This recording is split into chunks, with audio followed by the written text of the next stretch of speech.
भाई वीरेंद्र ने एक हुंकार क्या भरी, तेजस्वी प्रसाद यादव एक्शन में आ गए हैं। देखिए, कल का प्रकरण बड़ा महत्वपूर्ण रहा। भाई वीरेंद्र ने खुलकर राजद में बगावती तेवर दिखाया।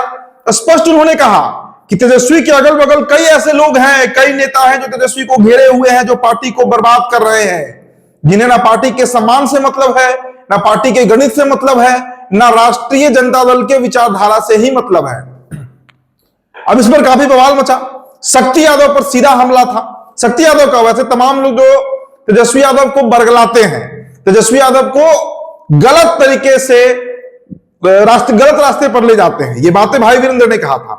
अब इसको लेते हुए तेजस्वी यादव ने आज बड़ा एक्शन लिया है। दोस्तों, हम चाहेंगे कि पहले स्क्रीन पर आप इस पत्र पर नजर डालिए।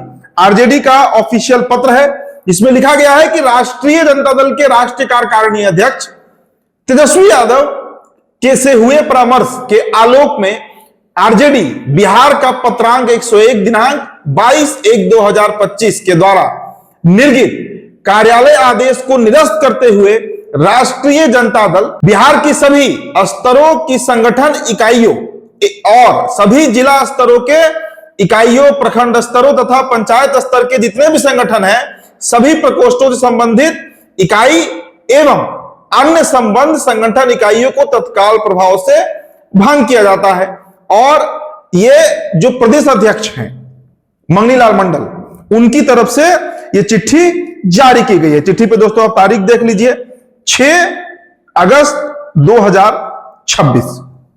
बड़ा स्पष्ट मतलब है इसका कि आने वाले दिनों में राजद में कोई बड़ा उलटफेर देखने को मिल सकता है। इसका स्पष्ट मतलब है कि जिस तरीके से आरजेडी में जहर फैलाया जा रहा था, आरजेडी को बर्बाद किया जा रहा था, हमने आज ही की स्टोरी में आपको बताया कि साल 2017 से जब से राष्ट्रीय जनता दल का कमान तेजस्वी यादव के हाथ में गया, उनके साथ जो लोग उनके अगल बगल आपको दिखते हैं, चाहे पहले मणि यादव थे, अब तो नहीं है, संजय यादव हुए, शक्ति यादव हुए, इन लोगों ने पार्टी को बर्बाद किया है।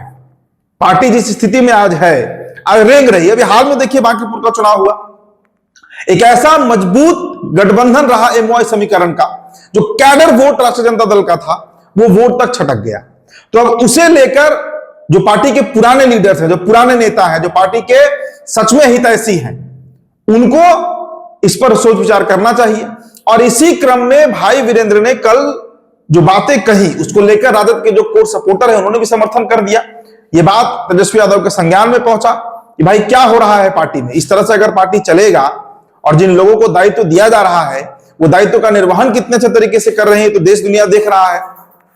2019 का लोकसभा 0 सीट, 2020 का विधानसभा चिराग फैक्टर के चलते जो सीट मिला 80 सीट, 2024 का फिर लोकसभा हुआ, उपेंद्र कुशवाहा और पवन सिंह का लड़ाई हुआ, शाहबाद की सीटें आरजेडी निकाल ली गई, तो तुक्का पर पार्टी चल रहा था। और 25 का विधानसभा भी तुरंत संपन्न हुआ, 25 सीटों पर पार्टी सिमट गई। तो उसे देखते हुए दोस्तों ये बड़ा फैसला लिया गया है कि जितने भी प्रकोष्ठ है आरजेडी के, जो कि पिछले साल जिसका गठन किया गया था, सबको मतलब खत्म कर दिया गया। अब नए सिरे से नया प्रकोष्ठ बनेगा, नए लोग जुड़ेंगे, वैसे लोग जो काम करने वाले लोग हो, जो बात बनाने वाले लोग ना हो, जो पार्टी को बरगलाए नहीं, जो जनता से कनेक्ट हो सके, जिनमें ईगो ना हो, मैं ईगो की बात कर रहा हूं। क्योंकि अगर आप राजद दफ्तर जाएंगे तो वहां पर जिस तरह के लोग बैठे रहते, देखिए पुराने सभी लोग अब पार्टी से लगभग खत्म हो चुके हैं, चाहे जगदानंद सिंह हो, रघुनाथ सिंह हो, रघुवंश सिंह हो, मोहम्मद साहबुद्दीन हो, अब्दुल बारी सिद्दीकी हो, कुछ लोग तो जीवित भी नहीं है। ये सारा कैडर खत्म हो चुका है, जो लालू प्रसाद यादव का एक समय मजबूत स्तंभ हुआ करता था। और उनके बदले में जो लोग आए हैं, अब एक भी आज के समय में राष्ट्रीय जनता दल में ना नेता है, ना मतलब नेतृत्व विहीन पार्टी है। कार्यकर्ताओं का क्या स्थिति है? अब कारी शोएब को तो आप नेता नहीं मान सकते हैं मुसलमानों का। कारी शोएब के कहने पर कितने मुसलमान वोट करेंगे आरजेडी को? जो नेता होता है उसमें वोट ट्रांसफर की क्षमता होनी चाहिए, जो था 2017 के पहले तक आरजेडी का पूरा कैडर उस तरह का था। तो ये जो दुर्गति और हश्र होते जा रहा है आरजेडी का, यादवों का भी मोहभंग हो रहा है धीरे धीरे। और ये तमाम तस्वीरें निकलकर चुनाव का जब रिजल्ट आता है, तब उसका आकलन होता है, समीक्षा होती है।